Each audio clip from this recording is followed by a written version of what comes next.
하나님께서 우리에게 주시는 말씀은 신명기 22장 9절에서부터 12절까지의 말씀입니다.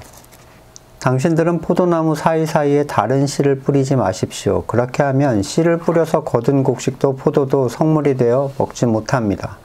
당신들은 소와 나귀에게 한 멍에를 메워 밭을 갈지 마십시오. 당신들은 양털과 문명실을 함께 섞어서 짠 옷을 입지 마십시오.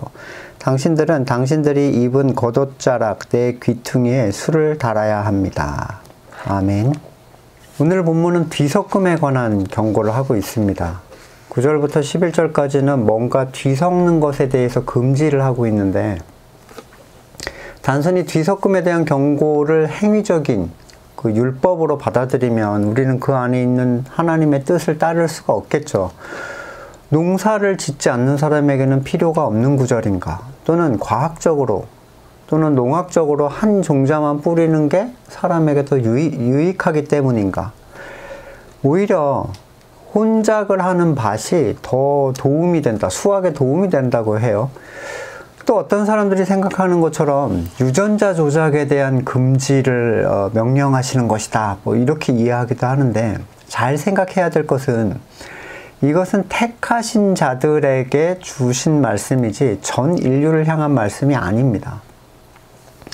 말씀을 세상에 속한 사람들에게 적용해서 해석하려는 것 자체가 문제죠. 세상에 속한 사람들에게는 말씀을 주신 적이 없기 때문인데, 환경보호네, 인류애적 사랑 같은 그런 적용이 바로 그런 예인데, 하나님께서는 사람들이 어떻게 하나님의 피조물에 손을 대고 사용하실지를 이미 알고 계셨습니다. 따라서 우리는 세상이 하나님의 피조물을 손대는 일에 분노하면서 흥분할 것이 아니라 우리 자신에게 이게 어떤 의미가 되는지를 생각해 봐야 합니다. 율법은 올 것의 그림자라고 했습니다. 이 안에는 택하신 자들을 위한 하나님의 마음이 담겨 있습니다. 율법이 명하는 것은 모든 씨앗의 혼작을 금하는 게 아니에요.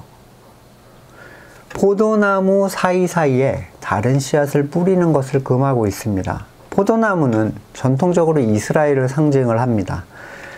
율법의 모든 것은 출애굽한 이스라엘이 다른 것과 섞이는 것을 금지를 하고 있는데, 특별히 이방인과의 섞임은 그를 구원으로부터 떨어져 나가게 하는 가장 주의해야 하는 부분이었으며, 그런 이유에서 이스라엘은 이방 민족뿐 아니라 한때 유대인이었던, 그러나 피가 섞인 이 사마리아인들을 이미 구원에서 떨어진 자로 여겨서 부정하게 생각을 했고, 심지어 이방인보다 더 싫어했다고 합니다.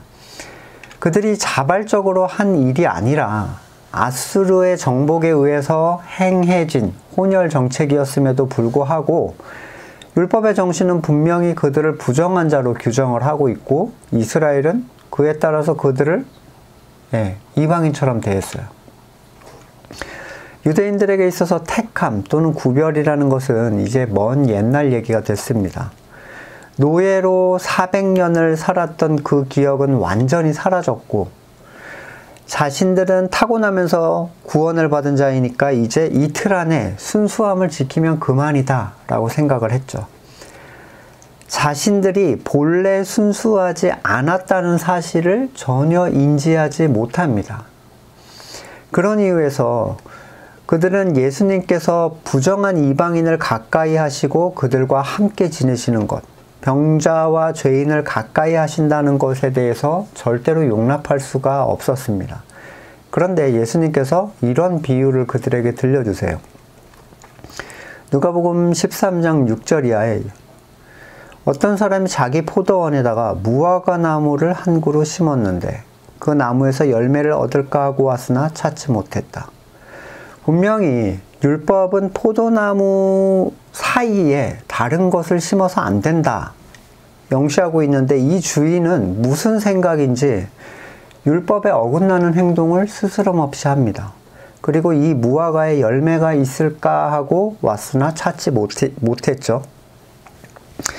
그래서 그는 포도원지기에게 말했다. 보아라, 내가 새해나 이 무화과 나무에서 열매를 얻을까 하고 왔으나 열매를 본 적이 없다. 찍어버려라. 무엇 때문에 땅만 버리게 하겠느냐. 그러자 포도원지기가 그에게 말했다. 주님, 올해만 그냥 두십시오. 그동안에 내가 그 둘레를 파고 거름을 주고 다음 철에 열매를 맺을지도 모릅니다. 그때 가서도 맺지 못하면 찍어버리십시오. 우리가 알다시피 이 주인은 하나님이시고 포도나무는 하나님의 밭, 무화과는 거기에 섞여 뿌려진 율법에 금지된 어떤 씨앗이에요.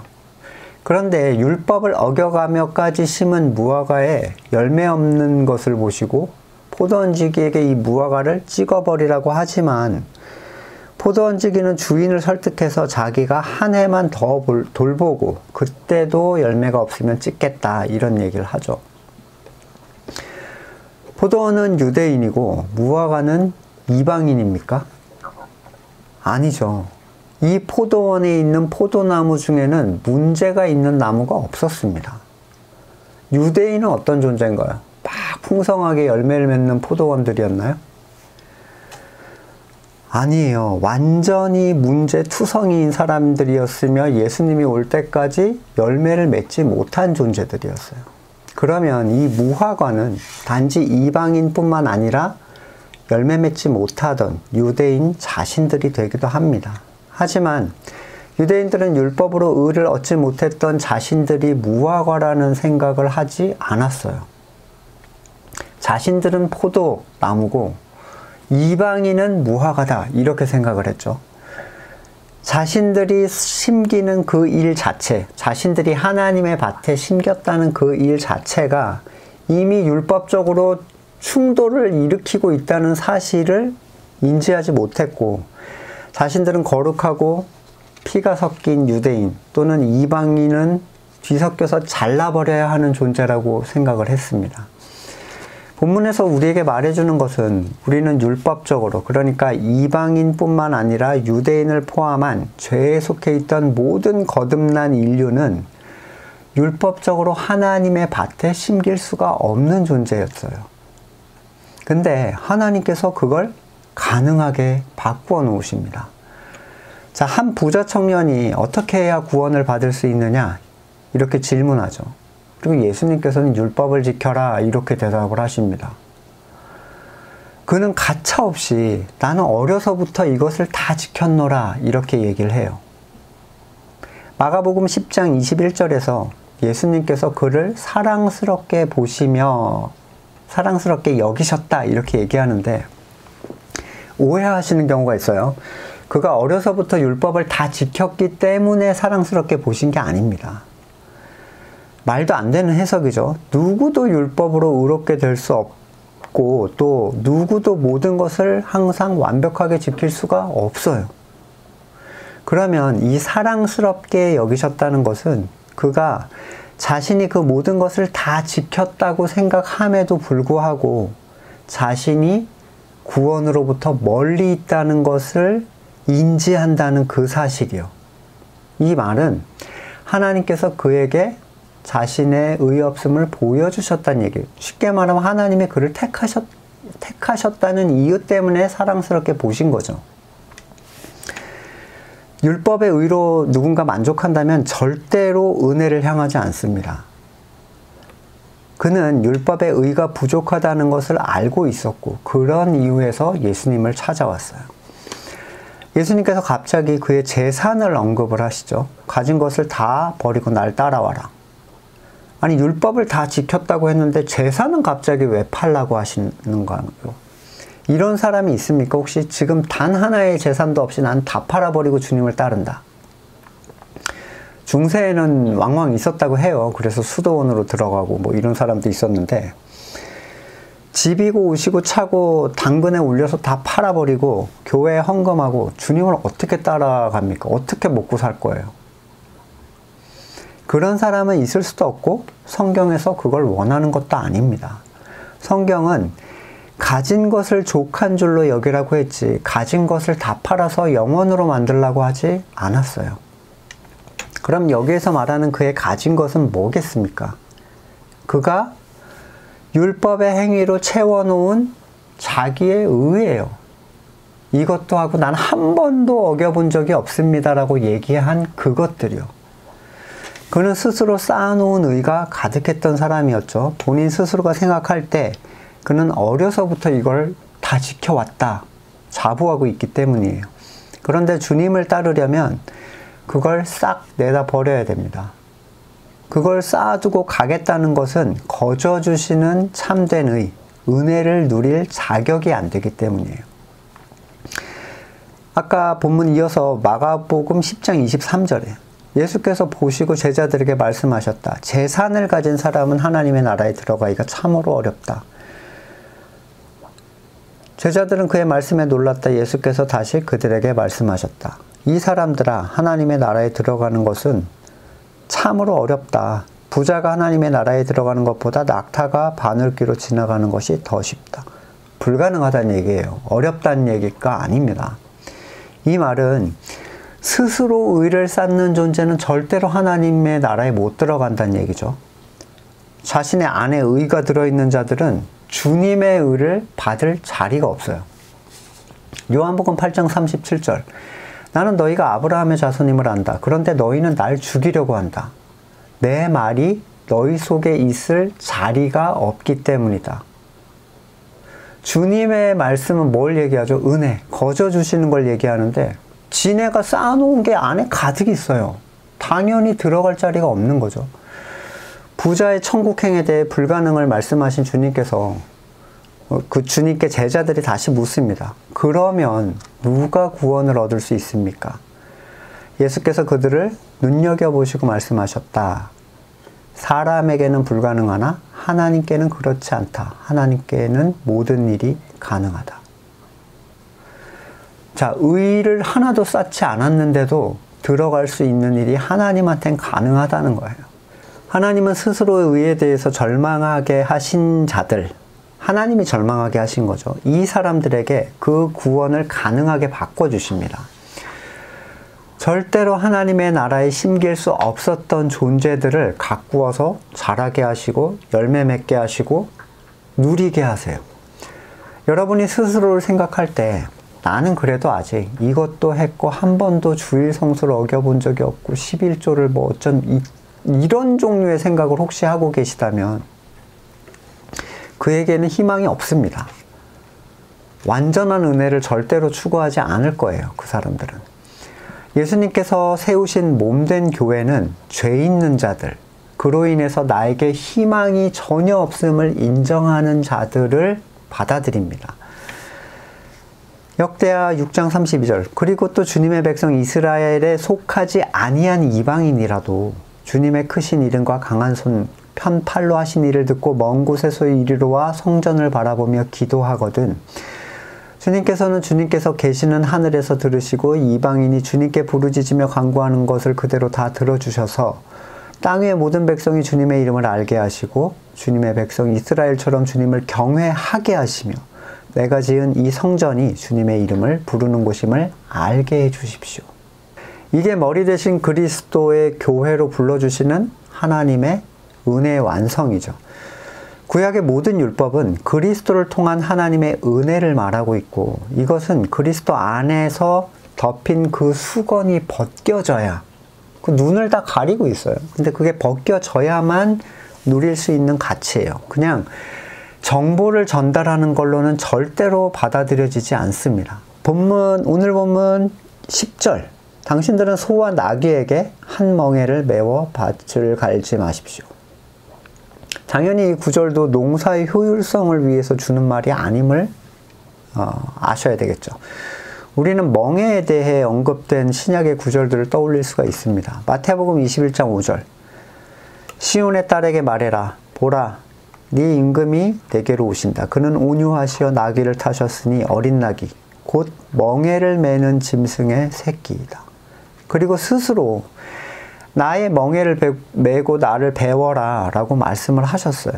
이스라엘 멍에는 이렇게 T자형으로 돼 있어서 두 마리가 같이 끄는 방식이라고 하는데 큰 소와 작은 소를 같이 물려놓는데요. 그래서 한쪽은 균형만 맞추고 보통 큰 소가 그걸 끌고 나갈 수 있게끔 그래서 가르치는 거죠. 실제 일은 큰 소가 다 하는데 작은 소는 균형만 잡는 역할을 합니다. 그래서 장성한 소로 자라가는 거죠.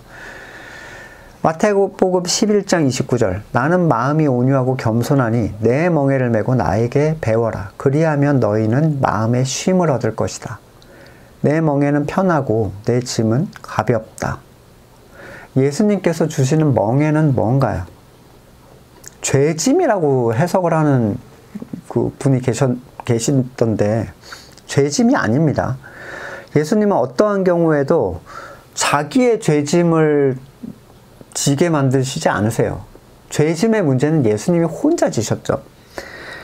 자, 혼자 끌던 그 무거운 멍에는 뭡니까? 이스라엘이 혼자 끌던 의를 이루기 위한 방식이었던 율법이에요. 스스로 의를 지키는 것, 쌓는 거죠.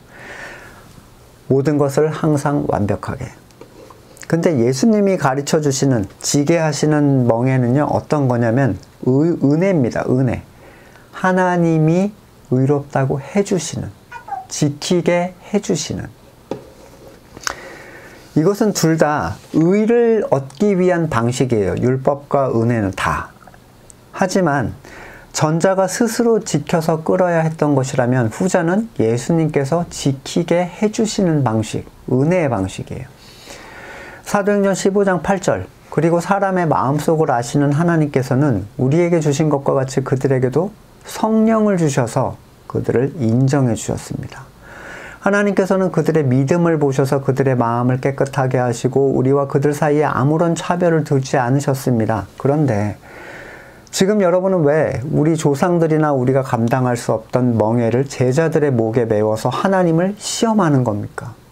우리가 주 예수의 은혜로 구원을 얻고 그들도 또 꼭 마찬가지로 주 예수의 은혜로 구원을 얻는다고 우리는 믿습니다.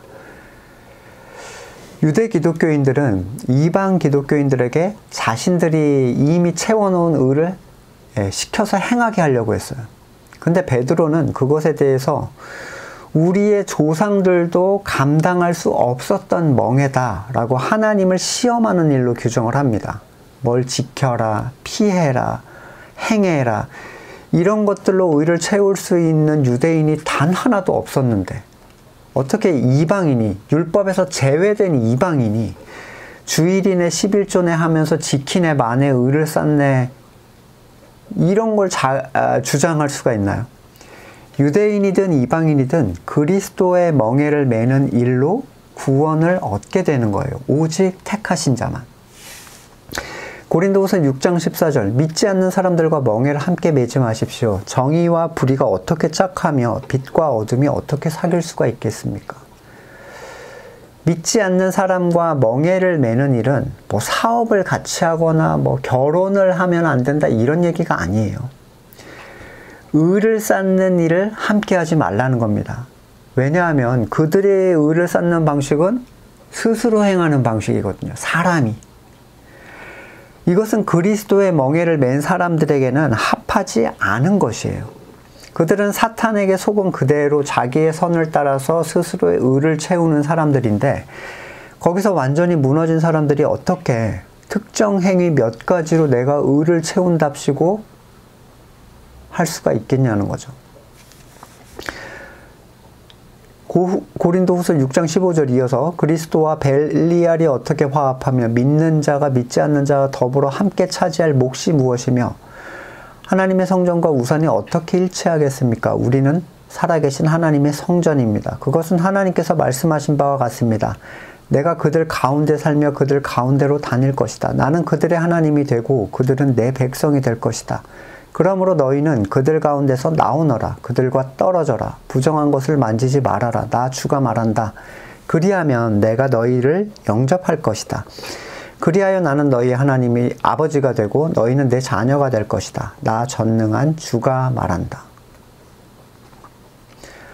바울은 단호하게 다른 멍에를 진 자들로부터 떨어지라고 얘기를 합니다. 아버지가 다르기 때문이에요. 아버지가 다르다는 것은 선악의 주권자가 다르다는 얘기고 종자가 아예 다르다는 얘기입니다. 요한복음 1장 13절 이들은 혈통에서나 육정에서나 사람의 뜻에서 나지 않고 하나님에게서 났다. 갈라디아서 4장 29절. 그러나 그때 육신을 따라 난 사람이 성령을 따라 난 사람을 박해한 것 같이 지금도 그러하다. 난 곳이 다르면 서로 절대로 섞일 수가 없어요. 요한일서 5장 1절. 예수가 그리스도이심을 믿는 사람은 다 하나님에게서 태어났습니다. 낳아주신 분을 사랑하는 사람은 다 그분이 낳으신 이도 사랑합니다. 자, 출생의 근원이 다른 존재들은 한 멍에를 맬 수 없다는 것. 그리고 이제 22장 11절. 당신들은 양털과 무명실을 함께 섞어서 짠 옷을 입지 마십시오. 이 본문도 직물의 단일화를 얘기하는 게 아니죠. 이 안에는 양으로서의 가치와 그것이 아닌 것의 연합을 설명을 합니다. 누가복음 5장 39절. 예수께서는 그들에게 비유를 말씀하셨다. 새 옷에서 한 조각을 떼어서 낡은 옷에다 대고 깁는 사람은 없다. 그렇게 하면 새 옷은 찢어져서 못 쓰게 되고 또 새 옷에서 떼어낸 조각은 낡은 옷에 어울리지도 않을 것이다. 자, 본문은 율법과 은혜를 섞는 자들에 대한 얘기를 하고 있는데 율법에 의를 쌓는 자들이 은혜를 자꾸 언급을 하잖아요. 우리가 은혜 교회 건물의 교회에서 입만 뻥끗하면 은혜롭네 이런 그 단어를 계속 사용하는데 진짜의 은혜 있잖아요. 거저 주시는 은혜를 그들의 행위 중 한 부분에만 딱 넣으면요 모든 게 다 초토화됩니다. 절대로 같이 갈 수가 없어요. 그들의 모든 율법의 틀이 다 무너져 버리는 거예요. 율법은 한 부분도 은혜로 얻어지는 것이 아니라 스스로 성취해야 되는 것이기 때문입니다. 반대로 은혜로 의를 쌓는 자들은 한 부분이라도 율법의 영역을 자꾸 끼워 넣으면 율법으로 의를 채우면 역시 전체가 다 무너져요. 갈라디아서 3장 1절. 어리석은 갈라디아 사람들이여, 예수 그리스도께서 십자가에 못 박히신 모습이 여러분의 눈앞에 선하거늘 누가 여러분을 홀렸습니까? 나는 여러분에게 이 한 가지만 알고 싶습니다. 여러분은 율법을 행하는 행위로 성령을 받았습니까? 그렇지 않으면 믿음의 소식을 들어 성령을 받았습니까? 여러분 그렇게 어리석습니까? 성령으로 시작했다 이제 와서 육체로 마치려고 합니까? 복음의 가치가 한 사람 안에서 작용하게 되어야 거듭날 수 있고 이것은 하나님의 택정하심에 따라 일어나는 일이에요. 어떤 율법의 행위도 은혜를 은혜되게 하지 않습니다. 이때 이 사람들이 행하려고 했던 게 뭐냐면요. 할례를 시키려고 그랬거든요. 자꾸. 이 예루살렘에서 유대인들이 내려와가지고 이방인에게 할례를 시키려고 했는데 이렇게 생각할 수 있죠. 할례까지 거 하고 성령에 이끌려서 살면 되잖아. 그 할례가 그렇게 중요한 거야. 이렇게. 주의를 지키네 안 지키네 11조를 내내 안 내내 그게 뭐가 중요해. 그거 하고 그냥 성령에 따라서 사는 삶을 사는 게 중요하지. 행위로 하는 게 별로 중요한 거 아닙니다. 할례를 시켜서 복음을 전하는데 무리가 없게 만든 경우도 있어요. 바울은. 근데 거기에 대한 가치를 만약에 그가 가지고 있다면 절대로 할례를 시키지 않았겠죠. 나 이거 오늘 빠지면 하나님의 나를 범한 거야. 이런 사람은 그걸 지키는 일 자체에 대해서 거기에 의의 가치를 두고 있는 거예요. 나 이거 안 내면 하나님의 걸 도둑질한 거야. 그럼 내면요. 도둑질하지 않은 거가 된다는 얘기예요. 이런 율법에 대한 얘기는 이미 갈라디아서에서도 굉장히 많이 언급을 했기 때문에 이 정도만 하겠습니다. 12절. 당신들은 당신들이 입은 겉옷자락 네 귀퉁이에 술을 달아야 합니다. 술이 뭐냐면 이제 이쪽에 사진을 제가 잠깐 올려드릴 건데 이 귀퉁이에 술을 다는 것은 자신도 그걸 보는 사람도 자기가 유대인임을 확증할 수 있는 어떤 외적인 표시였어요. 유대인들은 이 술을 옷에 닮으로써 자신의 구별됨에 대한 가치를 스스로 확립을 했습니다. 아, 나는 구별된 존재지. 이렇게. 여기서 중요한 것은 스스로 확립한다는 데 있는데 말 그대로 율법에 의해 또 행위로 행해지는 일이었어요. 그러나 정작 예수님께서는 그런 행위적 가치에 대해서 나는 너네를 알지 못한다. 행악을 하는 자들아 나를 떠나라. 이렇게 쫓아내시죠. 나는 뭐 이것도 했고 주님의 이름으로 저것도 했고 쭉 나열했는데 하나도 인정받지를 못했어요. 이 본문을 가지고 우리도 믿는 사람으로서 구별되기 위해 주일에 교회를 가고 주초를 금지해야 된다. 뭐 이런 거. 사람들이 칭찬할 만한 행동으로 나의 성도됨을 드러내야 된다. 화를 내지 않는다거나 뭐 이런 식의. 이렇게 생각을 하면 복음의 가치를 잘못 이해하신 거예요. 은혜에 의해서 행해진 행동만이 그가 구별된 자임을 자기뿐만 아니라 하나님께 드러낼 수가 있습니다. 내가 나를 통제해서 내가 구별된 자임을 만들어내는 건 율법이 행하던 방식이에요. 고린도전서 8장 3절. 하나님을 사랑하는 사람은 하나님께서 그를 알아주십니다.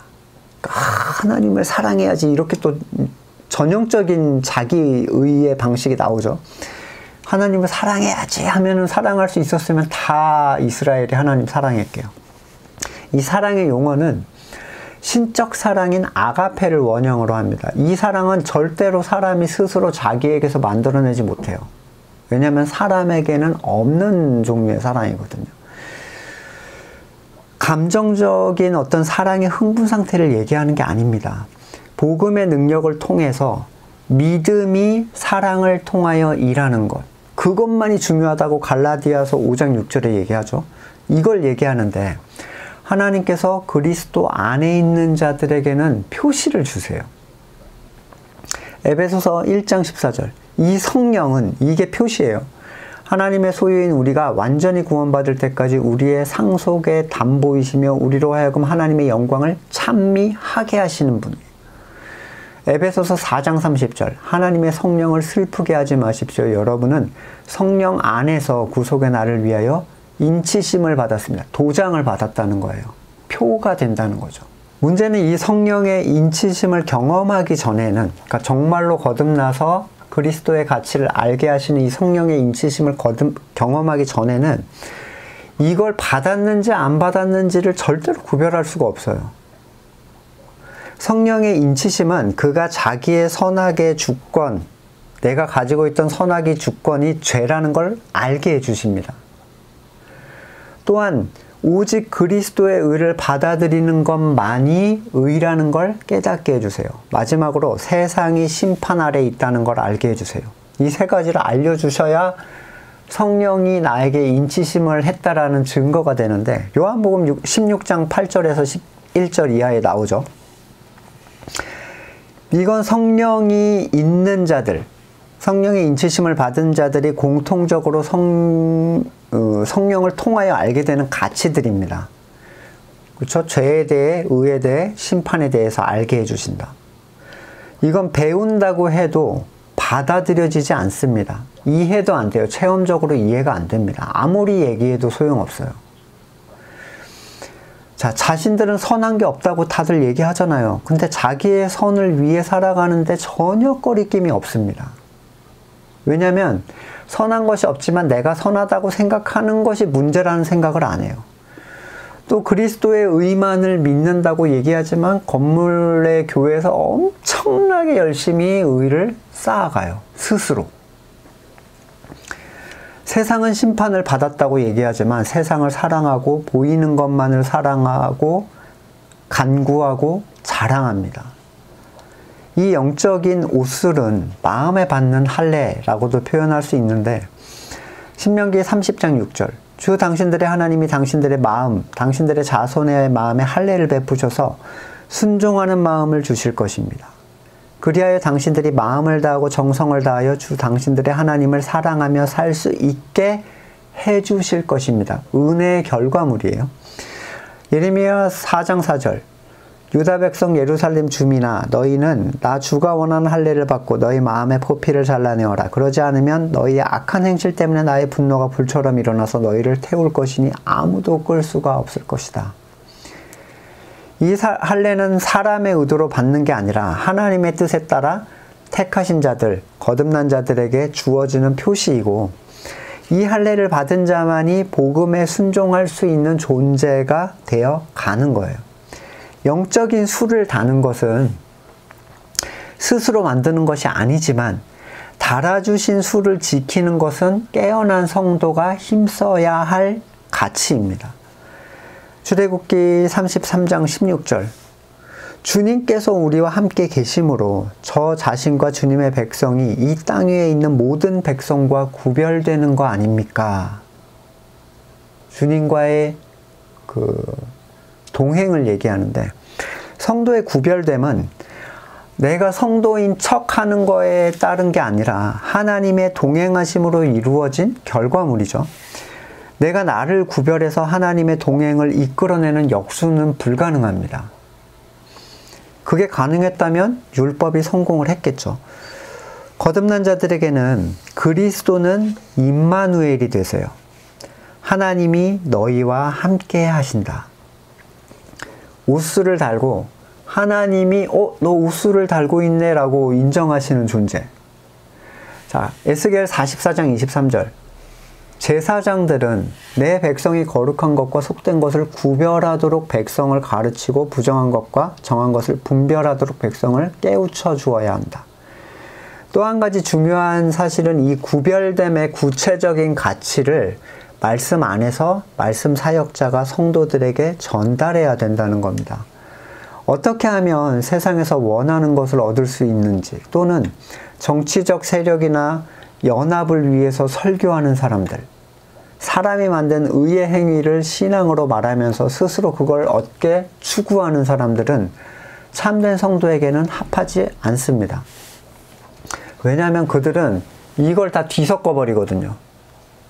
전부 다 뒤섞어 버려요. 계시록 2장 20절, 그러나 네게 나무랄 것이 있다. 너는 이세벨이란 여자를 용납하고 있다. 성도를 나무라는 거예요. 그는 스스로 예언자로 자처하면서 기름 부음 받은 자라고 얘기를 하는 거죠. 그리스도다, 이렇게 얘기하는 겁니다. 내 종들을 가르치고 그들을 미혹시켜서 간음하게 하고 우상의 재물을 먹게 하는 자. 분별을 할 수 있도록 말씀을 듣고 스스로 공부하고 말씀 앞에서 고민하고 하나님께 묻는 일은 성도에게 매우 매우 중요한 일입니다. 오늘 본문은 성도의 영적 가치 그리고 구별됨에 대해서 언급하고 있는데, 하나님의 것으로 접붙임을 받은 우리는 그리스도의 가치를 향하고 그분만을 소망하는 자들이 되어야 되겠습니다. 세상적으로 지혜로워 보이고 유익해 보이는 모든 가치를 내려놓고 온전히 복음의 가치 안에서 열매 맺는 저와 여러분이 되시기를 간절히 소망합니다. 말씀을 놓고 같이 기도하겠습니다. 사랑의 주님, 주님의 포도원에 접붙임 받을 수 없는 존재들, 열매 맺을 수 없는 존재들을 주님의 것으로 불러주시고 그리스도의 생명력을 통하여 바랄 수 없는 가치를 누리게 하심을 감사드립니다. 구별된 자로서 세상을 살 수 있도록 우리 마음에 선한 갈망을 주시고 흘러나오는 가치로 하나님께 인정받는 자들이 되게 하여 주시옵소서. 뒤섞임에 대하여 늘 깨어있게 하시고 택하여 불러주신 그 귀한 가치를 지금의 삶 속에서 살아내는 우리가 되도록 인도하여 주시옵소서. 감사드리고 예수님의 이름으로 기도드립니다. 아멘.